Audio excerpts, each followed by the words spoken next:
Bom, pessoal, bom dia novamente, né? Vamos dar continuidade à nossa aula, mas agora com outro conteúdo, com outra perspectiva, na verdade. A gente falou anteriormente sobre o fluxo de energia nos ecossistemas, que esse fluxo de energia, ele segue aí um parâmetro unidirecional, que essa energia ela é consumida e parte é perdida para o ambiente na forma de calor ao longo das cadeias e das teias alimentares. Só que a gente vai especificar nesta aula como que de fato são formadas essas cadeias e essas teias alimentares e como que esses organismos interagem entre si e qual a importância da manutenção dessas cadeias e dessas teias dentro dos ecossistemas. Relembrando o que já foi falado lá na primeira aula, a gente falou que nessas cadeias e nessas teias alimentares, a gente tem aí a presença de níveis tróficos. Esses níveis tróficos nada mais são do que as posições alimentares de determinados grupos de organismos vivos em uma população, em uma comunidade, em um ecossistema. Níveis tróficos são os produtores, os consumidores e os decompositores. Os produtores, sempre, pessoal, sempre eles serão autótrofos. O que são organismos autótrofos? São aqueles organismos que produzem o seu próprio alimento, que produzem compostos orgânicos para desempenhar suas atividades metabólicas normalmente. E quais são esses organismos? Normalmente são aqueles que realizam a fotossíntese, como eu falei anteriormente, e alguns que realizam a quimiossíntese, que no caso é o caso de algumas bactérias. Então, a gente tem o quê? A gente tem a presença de bactérias, de cianobactérias, de árqueas, de algas e também das plantas, que é o que a gente mais trabalha aqui ao longo dessa temática. Voltando a falar sobre os organismos produtores, a gente tem aqui o processo de fotossíntese realizado por esses organismos, onde aí a absorção de água, juntamente com o dióxido de carbono e a incidência dos raios solares sobre os cloroplastos das plantas, a gente vai ter aí a realização desse processo. E que, em consequência disso, eles produzem um composto orgânico que o principal composto orgânico produzido por eles aí, no caso, é a glicose.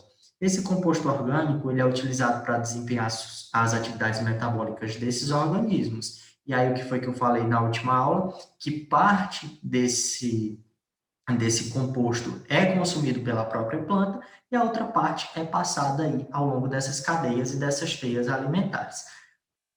Aí nós entramos, pessoal, nos organismos consumidores. Esses organismos consumidores, geralmente, eles são heterótrofos, ou seja, são aqueles organismos que necessitam de outros organismos para obtenção dos seus próprios alimentos.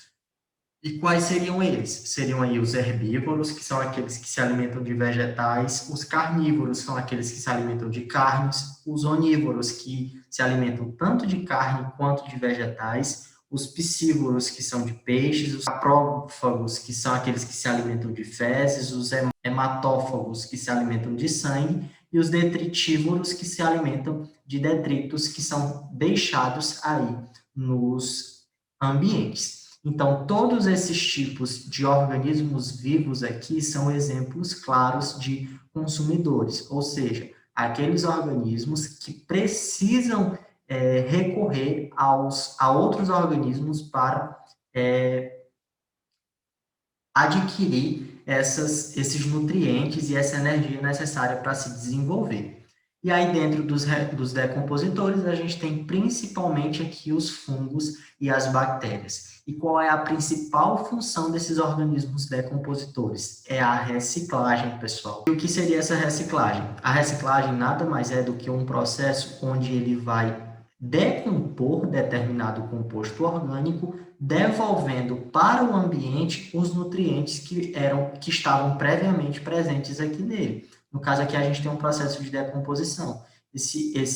Essa fruta aqui, ela é decomposta aqui, provavelmente por fungos e bactérias, e aí os nutrientes que anteriormente estavam presentes aqui vão acabar sendo devolvidos ao ambiente.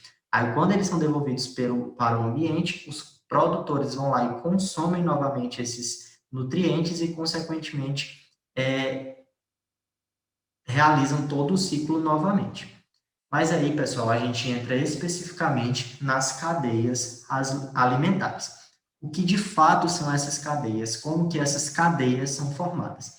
Uma cadeia alimentar nada mais é do que um fluxo onde a energia e a matéria vai estar passando aí ao longo de diferentes grupos de animais e ou vegetais ao longo ou dentro de um ecossistema.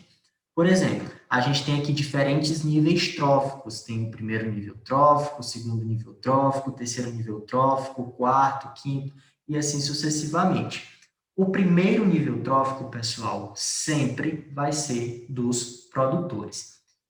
Ou seja, são aqueles organismos que estão produzindo o seu próprio alimento, né? Que estão produzindo aqueles compostos orgânicos, que eu já falei bastante aqui para vocês. E aí, esses compostos orgânicos, eles vão ser passados aqui ao longo dessa cadeia. Aí você pode perguntar, professor, a seta está apontando para o gafanhoto, então quer dizer que a planta vai se alimentar do gafanhoto? Não, pessoal. Na representação de uma cadeia alimentar, sempre vocês vão observar que aqui a gente está dizendo que os nutrientes e que a energia produzida aqui está sendo transmitida daqui para cá. Obviamente, esse organismo está consumindo esse outro aqui e os recursos daqui estão sendo transferidos para cá. Os daqui vão ser transferidos para cá, os daqui para cá e os daqui para cá. Então, por isso que a gente representa essas setinhas dessa forma. Então, sempre a seta vai apontar para o organismo que está comendo ou se alimentando do outro. Aí, ó, aqui a gente tem os organismos produtores, aqui a gente tem um consumidor primário, um consumidor secundário, um consumidor terciário e um consumidor quaternário. Aí você se pergunta, professor, por que que o consumidor secundário está no terceiro nível trófico? Isso é devido ao primeiro nível trófico ser referente aos produtores. Então, a gente tem aqui, ó, o primeiro nível trófico é o produtor, o segundo nível trófico é do consumidor primário, o terceiro nível trófico é do consumidor secundário, o quarto nível trófico é do consumidor terciário e o quinto nível trófico é do consumidor quaternário. Aí isso acontece justamente pelo primeiro nível trófico ser representado aí pelos produtores. E aí vocês devem estar se perguntando também o porquê de os organismos decompositores não estarem sendo representados aqui nessa cadeia alimentar. Normalmente, nas cadeias alimentares, que são representadas aí em questões de vestibulares ou em outras situações, não é especificado a questão dos produtores, devido ao fato de os decompositores, pessoal, desculpa, de os decompositores estarem relacionados aí a todos os organismos ao longo da cadeia. Isso por quê? Porque todos os organismos, em algum momento, eles vão morrer. E esses decompositores, eles vão atuar diretamente na decomposição dessas estruturas. Então, ele vai atuar desde o produtor até o topo da carreira, que no caso aqui seria o gavião. Então, por isso que normalmente a gente não representa esses decompositores nessas cadeias alimentares. Anteriormente ali, pessoal, a gente falou de uma cadeia alimentar terrestre. Aqui é somente uma representação de uma cadeia alimentar aquática. Aqui a gente tem as plantas aquáticas. Essas plantas aquáticas, pessoal, normalmente vocês vão ouvir falar delas como fitoplânctons. Esses fitoplânctons são justamente esses vegetais, essas plantas, na verdade, que estão dispostas dentro da água. Então, aqui a gente tem as plantas aquáticas, a sardinha vai se alimentar dessas plantas, o tubarão vai se alimentar da sardinha e o homem, consequentemente, provavelmente aí do tubarão ou de outro peixe. O nome está até errado aqui, pessoal, peço desculpa.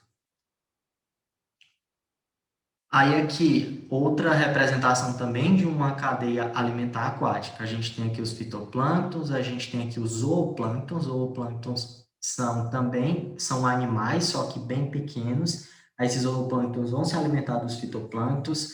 esse outro peixe vai se alimentar do zooplâncton, esse segundo peixe, na verdade, vai se alimentar do primeiro, e aqui, por fim, a gente tem esse organismo aqui que está no topo da da cadeia, que normalmente é representado por um tubarão.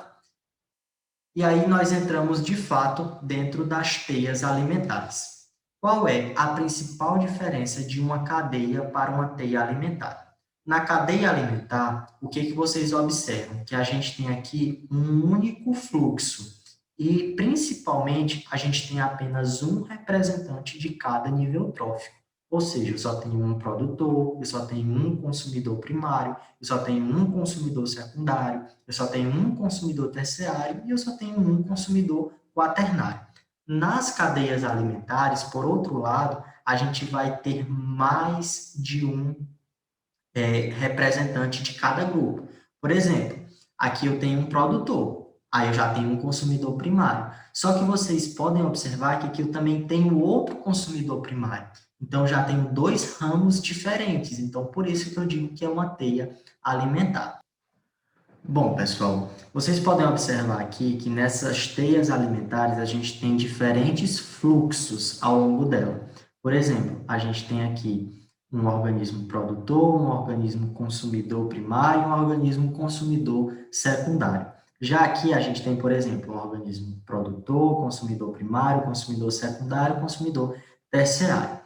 Outra coisa bastante interessante dentro das teias alimentares é que determinados organismos de animais, eles podem assumir diferentes níveis tróficos dentro dessas teias. Como assim, professor? Essa serpente aqui, por exemplo, em um determinado momento, ela vai estar exercendo aí a função de consumidora secundária. Só que em outros momentos, ela vai estar assumindo a função de consumidora terciária. Como assim? A gente tem aqui um organismo produtor, né? Aí o coelho vai lá e se alimenta dele. O coelho, no caso, é o consumidor primário. Aí a serpente vai lá e se alimenta do coelho. Então, ela está exercendo a função de consumidora secundária nessa situação.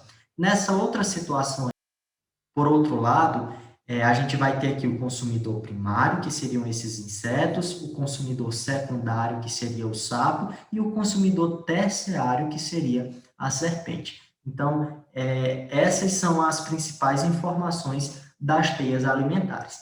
Aí, uma situação prática que é muito trabalhada em questões e que vocês precisam saber é que essas teias alimentares, elas seguem um fluxo. E esse fluxo, ele tende a ser mantido, porque as populações, elas nem tendem a aumentar demais e nem tendem a diminuir demais, justamente porque eles vivem normalmente em um equilíbrio.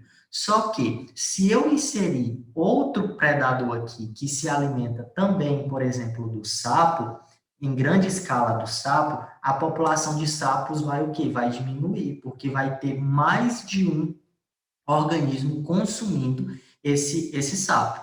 Então, o que vai acontecer? Se a população de sapo diminuir, isso vai afetar o equilíbrio total dessa cadeia. Por quê? Porque se a população de sapos diminui, a população de insetos vai o quê? Vai aumentar. Isso porque não vai ter um predador predando esses organismos. Então, se a população de insetos aumenta, a população de organismos produtores vai diminuir. E se a população de organismos produtores diminui, as outras populações aqui, na verdade, os outros organismos, eles vão ser afetados. Eu coloquei aqui o exemplo do coelho, porque o coelho se alimenta diretamente do produtor. Mas se não tiver alimento para o coelho, ele vai desaparecer. Se o coelho desaparecer, não vai ter alimento para o gavião, não vai ter alimento também para a serpente. Então, assim sucessivamente.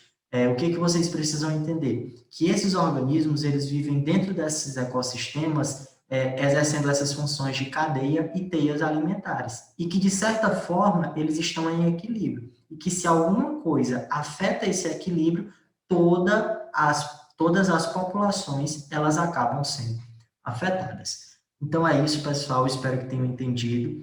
A professora vai disponibilizar a atividade para vocês e qualquer dúvida é só entrarem em contato. Até a próxima semana.